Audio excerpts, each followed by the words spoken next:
welcome back. Silicon Valley came to Washington, D.C. this week as Facebook, Twitter, and Google faced really tough questions from Congress on how Russia used their platforms to meddle in the 2016 presidential election. As ranking member of the House Intelligence Committee, Democrat Adam Schiff took this occasion to reiterate what he calls evidence the Trump campaign colluded with Russia to influence the election point by damning point. Our friends over at the Rachel Maddow Show put together a video of his greatest hits, and it is truly something to behold. We now know as a result of the guilty plea by Trump campaign foreign policy advisor George Papadopoulos that the Russians approached the Trump campaign as early as April of 2016 to inform them that they were in possession of dirt on Hillary Clinton in the form of thousands of stolen emails. The Trump campaign was informed of Russia's involvement with the stolen emails even before our country was aware of it. The uppermost levels of the Trump campaign were also informed that the Russians had dirt on Clinton that was offered to the campaign in what was described as part of the Putin government's effort to help Mr. Trump. The president's son said that he would love the assistance and suggested that the best timing would be in the late summer. What is clear is this: the Kremlin repeatedly told the campaign it had dirt on Clinton and offered to help it, and at least one top Trump official, the president's own son, accepted.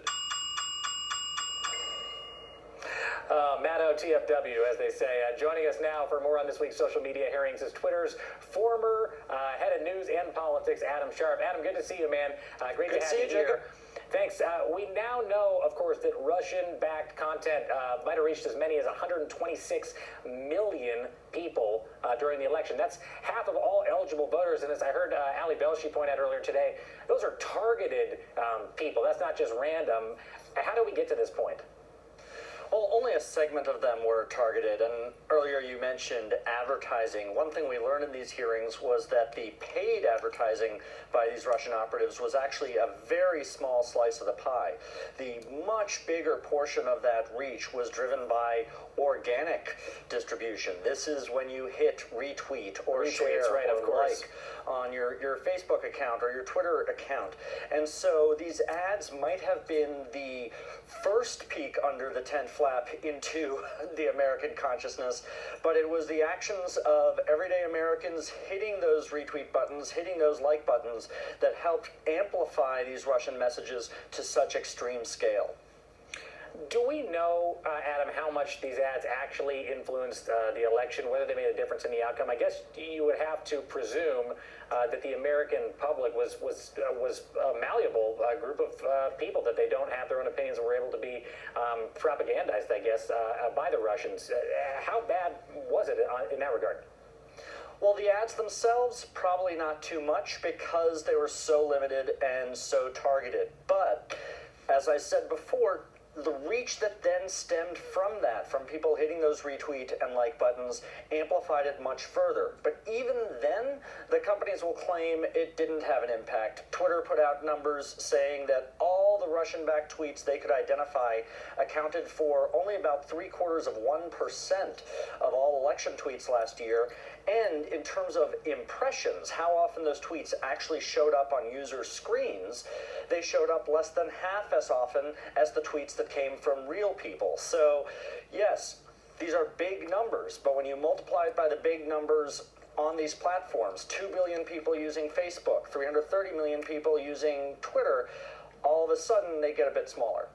Adam, you were, if I recall, at Twitter up until this past December, is that right? Yeah. So you were there when this was all going down. What did you know about this then? Very little. I don't think anyone really connected a lot of these dots until after the election was over. Certainly, there's been concerns at all the companies about automated bots and abuse and other types of behaviors we saw from the Russians, because after all, these behaviors are bad for users. They are bad for advertisers. And so they are areas that these companies look at every day with or without an election. I think it's only after the election, with the benefit of hindsight, that these companies have started to piece together what elements of that came from Russia, and specifically this so-called Internet Research Agency in St. Petersburg, and what came from other types of bad actors on the platforms. The thing I want to know, though, Adam, is how exactly does this even happen? Do Russian operatives just pick up the phone or shoot off an email and say, hey, I'd like to buy some political ads, please. This is the content. Thank you, Twitter. Well, anyone can advertise on these platforms. Twitter, Facebook, Google. All it takes is a credit card, and you can go online and for just a couple of bucks or a couple of $100, buy an ad, select who you want to target it to, and start seeing incredible data about who engaged with it. This sort of self-serve advertising was the bulk of the advertising across all these platforms. The three companies each testifying that no actual sales representatives spoke to any Russian contacts, that this was all self-serve. In fact, Facebook reported that how they tracked down these ads was that they were paid for using rubles, leading to a pretty humorous moment between Senator Al Franken and the lawyer for Facebook at the hearings last week. Yeah, over the course of these hearings that you're talking about, we saw Congress really seemed distrustful, very frustrated when it comes to big tech. Watch this.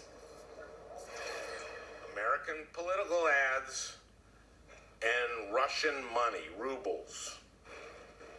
How could you not connect those two dots? I hear all your words, but I have more than a little bit of frustration that many of us on this committee have been raising this issue since the beginning of this year. Your actions need to catch up to your responsibilities. But I must say, I don't think you get it. What we're talking about is the beginning of cyber warfare. Adam, real quick, because we got to run, how did you feel about the answers that the companies gave at these hearings to these very pointed questions from the lawmakers on the Hill? Well, they definitely showed off the culture clash between Washington and Silicon Valley. Washington has been asleep at the switch in regulating these companies who have some of the widest immunity of any industry in the world. And so I think these companies have been steps ahead, now being frustrated that they're going to be reined in a bit more. This tension will probably play out through many more hearings to come. Adam Sharp, Twitter's former head of news and politics. Appreciate it. Thanks for being here. And for all of you at home, stick around. We'll be right back.